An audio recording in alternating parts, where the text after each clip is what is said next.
Advertencia, nota importante. Este audiolibro es una producción de entretenimiento y no tiene fines educativos o informativos. Estoy mejorando mis habilidades de narración y dicción, por lo que agradezco su paciencia y comprensión. 9. Satanás médico. La escena muda y sombría de la novia del Corinto se renueva al pie de la letra entre el siglo XIII y el siglo XV. En la noche que todavía dura, antes del alba, los dos amantes, el hombre y la naturaleza, se reencuentran, se abrazan con transporte y en ese mismo momento, horror. Se sienten golpeados por atroces flagelos. Se cree todavía oír al amante que dice asomado: «Así es, tus cabellos blanquearán mañana.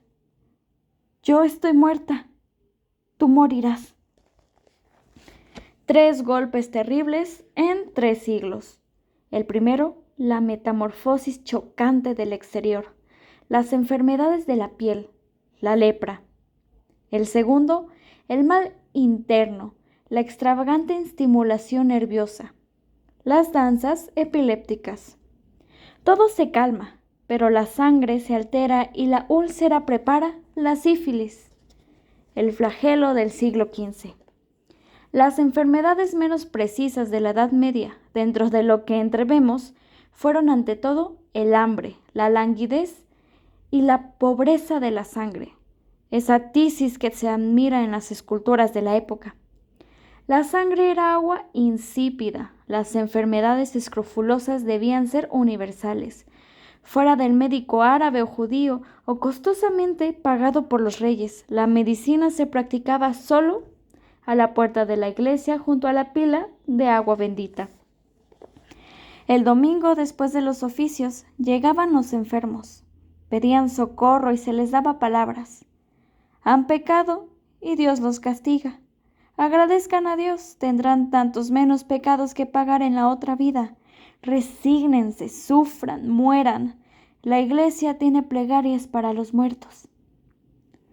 Débiles, lánguidos, sin esperanza ni deseos de vivir, los enfermos seguían demasiado bien ese consejo y dejaban que la vida se escapara. Descorazonamiento fatal, miserable estado que debían prolongar indefinidamente esas edades de plomo y cerrarlas al protegerlos. Lo peor es resignarse tan fácilmente, aceptar la muerte con tanta docilidad, no poder nada, no desear nada. Valía más la nueva época, ese fin de la Edad Media que al precio de atroces dolores nos dio el primer medio de volver a la actividad, la resurrección del deseo. Algunos árabes pretenden que la inmensa irrupción de enfermedades de la piel que señala el siglo XIII fue efecto de los estimulantes con que se quería entonces despertar, reavivar los desfallecimientos del amor. No hay duda de que las especies ardientes traídas de Oriente han contribuido a esto. La destilación naciente y agua bebida fermentada también habían ejercido su acción. Pero había una gran fermentación, muchos más general. En el agrio combate interior de 2 mundos y de 2 espíritus sobre un tercero que los hizo callar. La fe empalidecida, la razón naciente disputaba entre los dos. Algo se apoderó del hombre. ¿Qué? El espíritu impuro, furioso de los acres deseos, su cruel hervor. Sin ningún esparcimiento, sin ningún placer del cuerpo, sin la expansión del espíritu, la savia de la vida reprimida se corrompía a sí misma, sin luz, sin voz, sin palabras. Esta savia hablaba en dolores, en siniestras florescencias. Sucedió entonces una terrible y nueva, el deseo aplazado, sin alivio. Se vio parado por un cruel hechizo, una metamorfosis atroz. Se imputa la lepra a las cruzadas, al Asia, pero Europa tenía la lepra en sí misma. La guerra que la Edad Media declaró a la carne y a la limpieza debían dar sus frutos. Más de una santa ha sido elogiada por no haberse lavado jamás, ni siquiera las manos, y tanto menos el resto. La desnudez momentánea hubiera sido considerada un gran pecado. Los mundos seguían fielmente estas lecciones monásticas. Esta sociedad sutil y refinada que inmoló el matrimonio no parecía animada más por la poesía. Esta sociedad guarda sobre este punto tan inocente un escrúpulo singular. Esta sociedad temía toda purificación como si fuera una mancha, ni un solo baño en 1000 años. Podemos estar seguros que ninguno de esos caballeros, de esas damas tan bellas, tan etéreas, los Percivales, los Tristanes, las Isoldas, se lavó jamás. De ahí un cruel accidente muy poco poético que solía sobrevenir en plena novela: las furiosas comezones del siglo XIII. El amor avanzaba, ciego, con los brazos abiertos. Retrocede, se estremece, pero es inútil huir. La furia de la sangre persiste, la carne se devora a sí misma en ardientes cosquilleos, y más ardiente todavía en el interior arde el carbón de fuego irritado por la desesperación. ¿Qué remedio encontró la Europa cristiana a este doble mal? La muerte, el cautiverio, nada más. Cuando el celibato amargó, el amor sin esperanza, la pasión aguda e irritada, te llevan a un estado morboso. Cuando tu sangre se descomponga, desciende a un impis o construye una cabaña en el desierto. Vivirás allí con una campanilla en la mano para que todos huyan delante de ti. Ningún ser humano debe verte, no tendrás ningún consuelo si te acercas a la muerte. La lepra es el último grado y apogeo del flagelo, pero miles de otros achaques menos atroces se enconaban en todas partes. Las más puras y las más bellas fueron castigadas con estas tristes flores que se consideraban como el pecado visible o el castigo de Dios. Se hizo entonces lo que el amor a la vida no hubiera podido hacer. Se transgredieron las prohibiciones, se abandonó la antigua medicina sagrada y la inútil pila de agua bendita. La gente fue hacia la bruja. Por costumbre, también por miedo, se frecuentaba siempre la iglesia, pero la verdadera iglesia a partir de entonces fue la casa de ella en el páramo, en el bosque, en el desierto. Era ahí donde uno llevaba sus votos. Voto para la curación, voto para el placer. Cuando los primeros ardores embravecían la sangre en gran secretos, a horas dudosas, se iba a visitar a la divina. ¿Qué puedo hacer? ¿Qué siento en mí? Ardo. Dame un calmante. Me quemo. Dame aquello que vuelve mi deseo intolerable. Paso audaz y culpable que se reprochaban luego por la noche. Es necesario que haya sido muy angustiosa esta nueva fatalidad, que haya sido bien ardiente ese fuego, que todos los santos hayan sido impotentes. Pero, ¿qué? El proceso del Temple, el proceso de Bonifacio, han revelado la Sodoma que se ocultaba bajo el altar, un papa brujo, amigo del diablo y llevado por el diablo. Esto cambia todas las ideas. ¿Es acaso con la ayuda del demonio que el papa, que ya no está más en Roma, que está en Avignon, que Juan XXII, hijo de un remendón de Cahors, ha podido amasar más oro que el emperador y todos los reyes? A tal papa, a tal obispo, Richard, obispo de Troyes, ¿no ha obtenido acaso del diablo la muerte de las hijas del rey? Nosotros no pedimos ninguna muerte, solo pedimos cosas buenas: vida, salud, belleza, placer, cosas de Dios, que Dios nos rehúsa. ¿Qué hacer? ¿Y si lo obtuviéramos por el príncipe del mundo? El grande y poderoso doctor del Renacimiento, Paracelso, al quemar los libros sabios de toda la antigua medicina, los latinos, los judíos, los árabes, declaró que nunca había aprendido nada que no proviniera de la medicina popular, de las comadres, de los pastores y de los verdugos. Es el nombre cortés, temeroso, que se daba a las brujas. Que estos eran con frecuencia hábiles cirujanos, arregladores de huesos rotos, curanderos y buenos veterinarios. No dudo que su libro admirable y lleno de genio sobre las enfermedades de las mujeres El primero que se haya escrito sobre este gran tema tan profundo, tan enternecedor, se ha inspirado especialmente en la experiencia de las mujeres mismas, de aquellas a quienes las otras mujeres pedían ayuda. Me refiero a las brujas que en todas partes eran también comadronas. Jamás en esos tiempos la mujer hubiera aceptado que un médico hombre se hubiera confiado a él, le hubiera dicho sus secretos. Las brujas observaban solas y fueron sobre todo para la mujer el solo y único médico.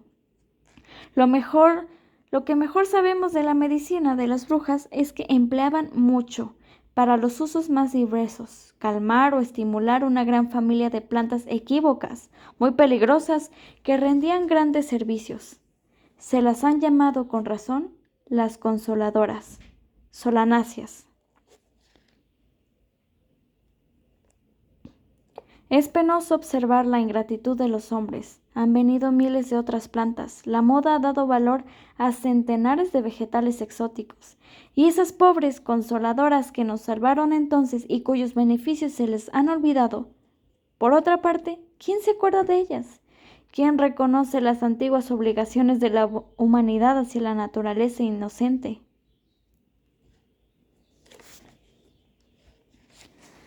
Familia inmensa y popular, cuyas especies son superabundantes bajo los pies, en los setos, en todas partes, familia tan numerosa que solo de sus géneros tiene 800 especies.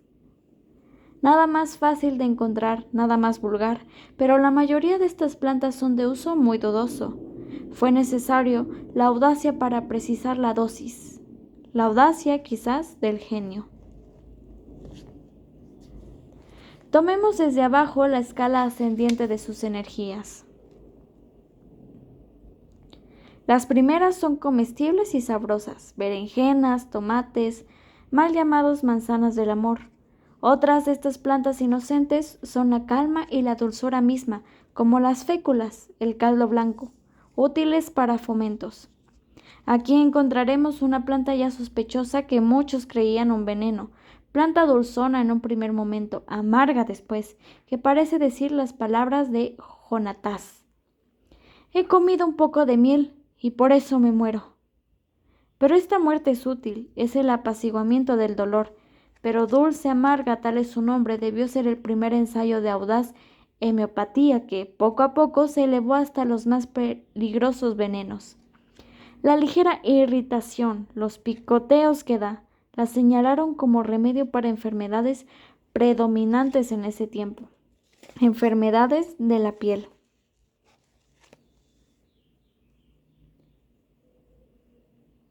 No he encontrado esta escala en ninguna parte. Es, sin embargo, tanto más importante si se tiene en cuenta que las brujas que hicieron los ensayos, a riesgo de pasar por envenenadoras, comenzaron seguramente por las más débiles y llegaron poco a poco hasta las más fuertes. Cada grado de fuerza de una fecha relativa y permite establecer en este tema oscuro una especie de cronología. Una muchacha bonita, desolada de verse adornada de odiosas manchitas rojas, barros, sarpullidos vivos, venía llorando en busca de ayuda. En las mujeres, la alteración era todavía más cruel.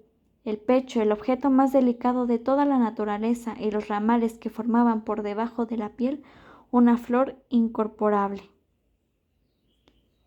Es por su facilidad para inyectarse e hincharse el más perfecto instrumento de dolores. Dolores ásperos, despiadados, sin reposo. ¿Cómo no aceptar inmundamente cualquier veneno? La mujer no discutía con la bruja, le ponía entre manos la pobre mama enferma. De la dulce amarga, demasiado débil, se iba a las hierbas moras, de acción un poco más marcada. Esto calmaba por algunos días. Después la mujer volvía llorando. Bien, volverás esta noche. Te buscaré alguna cosa si así lo deseas. Pero es un gran veneno. La bruja arriesgaba mucho. Nadie pensaba entonces que, aplicados exteriormente o tomados en dosis muy débiles, los venenos son remedios. Las plantas que se confundían bajo el nombre de hierbas de las brujas parecían ministros de la muerte. Si hubieran encontrado alguna de estas en manos de la bruja, hubieran creído que la mujer era envenenadora o fabricante de hechizos malditos. una muchedumbre ciega, cruel en proporción a su miedo. Podía una mañana habitarla a pedradas, hacerla sufrir la prueba del agua, el ahogamiento, o cosas todavía más terribles. Podían llevarla con cuerda al cuello hasta el atrio de la iglesia, para hacer una fiesta piadosa y edificar al pueblo arrojándola a la hoguera. La bruja se arriesgaba, sin embargo, iba a buscar la terrible planta, de mañana y tarde cuando tiene menos miedo de ser encontrada. Sin embargo, un pastorcito que estaba allí cuenta el hecho a la aldea. Si lo hubieran visto como la vi yo, deslizándose entre los escombros de la casucha en ruinas, mirando a todas partes, refunfuñando no sé qué. Realmente me dio miedo. Si me hubiera visto, estaba perdido. Hubiera podido transformarme en un lagarto, en un sapo, en un murciélago. Recogió una mala hierba, la más mala que yo haya visto jamás, de un color amarillo, pálido de enfermo, con rayas rojas y negras, como dicen que son las llamas del infierno. Lo horrible es que todo el tronco era velludo, como un hombre, con largos pelos negros y pegados. Ella la arrancó rudamente, rezongando, e inmediatamente la dejé de ver. No puede haber huido tan rápidamente, debe de haber volado. ¡Qué miedo da de esa mujer! ¡Qué peligro para toda la comarca! Es verdad que la planta aterra. Se trata del beleño, cruel y peligroso veneno, pero poderoso emoliente, dulce cataplasma sedante que disuelve y alivia, adormece el dolor, cura con frecuencia. Otro de estos venenos, la belladona, llamada así sin duda por agradecimiento, era poderosa para calmar las convulsiones, que sobrevenían a veces durante el parto, que añade un peligro al peligro, el terror al terror de ese momento supremo. ¿Y qué? Una mano maternal insinuaba este dulce veneno, adormecía a la madre y hechizaba la puerta sagrada. El niño, exactamente como ahora, cuando se emplea el cloroformo, lograba solo su libertad, se precipitaba a la vida.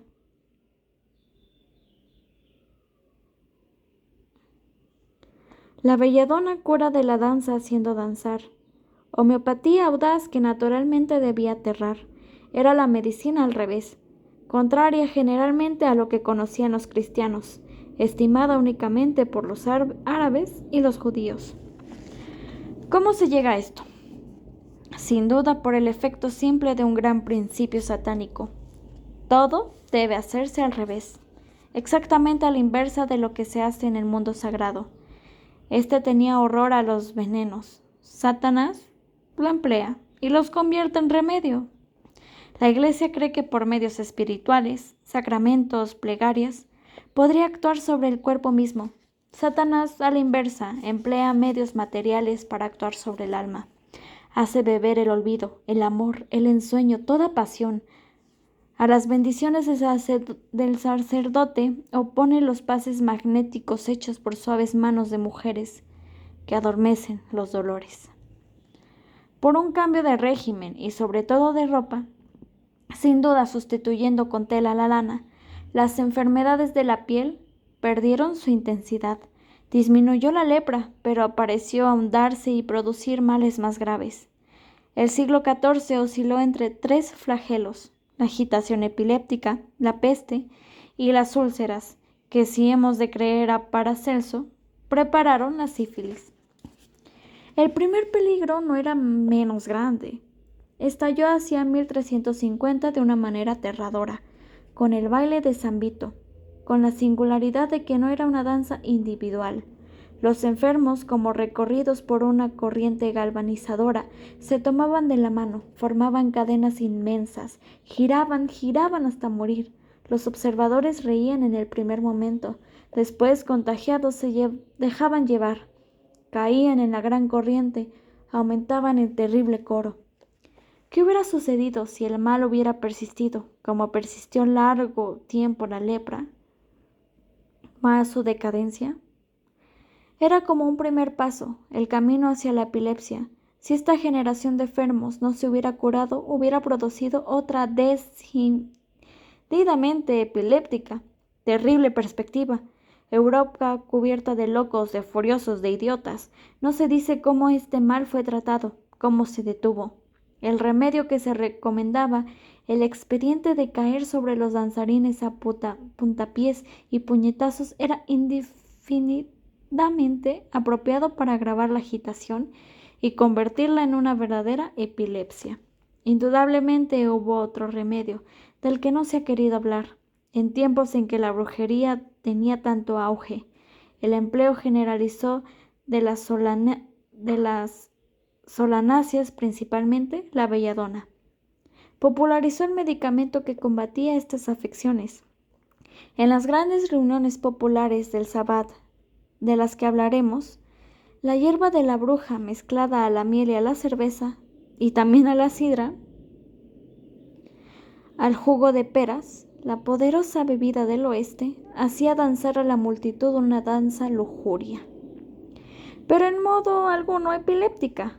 Pero la gran revolución de las brujas, el gran paso al revés contra el espíritu de la Edad Media, es lo que podríamos llamar la rehabilitación del vientre y de las funciones digestivas. Ellas afirmaron audazmente: no hay nada impuro y nada inmundo. El estudio de la materia fue, desde entonces, ilimitado, libre. La medicina se hizo posible. No negamos que las brujas hayan abusado de este principio, pero el principio no deja de ser evidente. Nada hay impuro fuera del mal moral. Toda cosa ficticia es pura. Ninguna puede ser alejada de la mirada y del estudio. Ninguna debe ser prohibida por un vago espiritualismo, menos todavía por un estúpido asco. Aquí la Edad Media se había mostrado en su carácter verdadero, la antinaturaleza, haciendo distinciones en la unidad de ser, creando castas y clases jerárquicas. No solamente el espíritu es noble, sino que el cuerpo es no noble.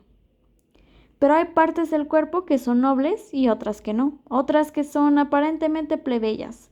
Por lo tanto, el cielo es noble y el abismo no lo es. ¿Por qué? Porque el cielo está arriba, pero el cielo no está alto ni bajo, está encima o debajo. ¿El abismo? ¿Qué pasa? Nada.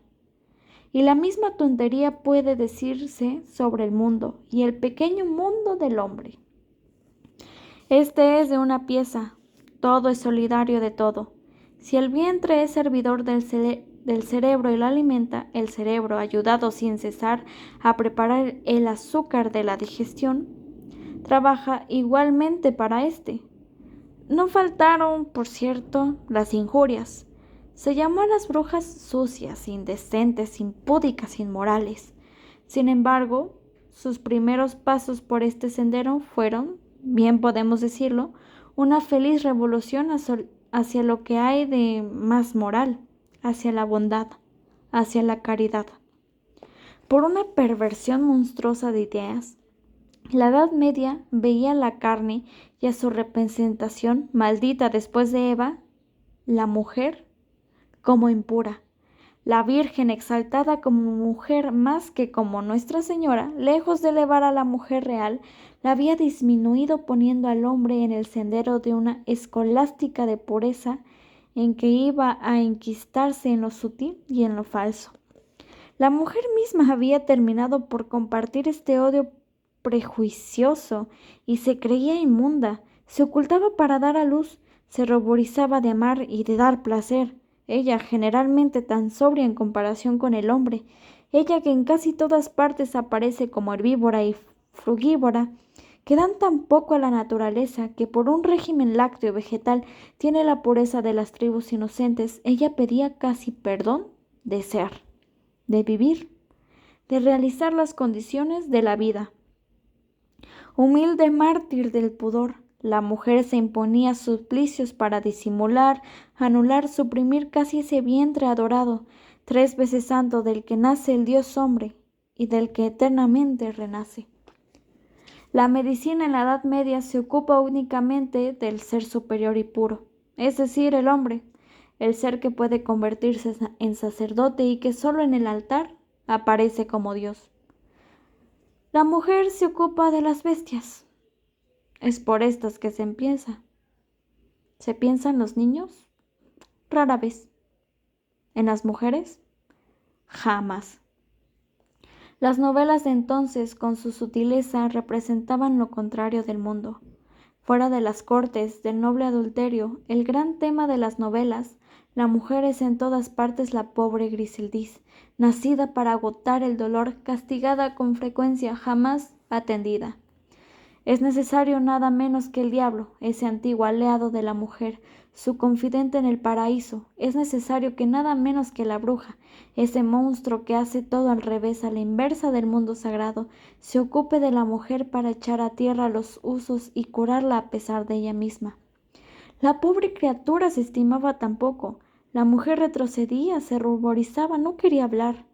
La bruja, ávida y maligna, adivinaba y penetraba, y supo finalmente hacer salir el pequeño secreto de la mujer. Venció sus rechazos, las vacilaciones del pudor y de la humildad.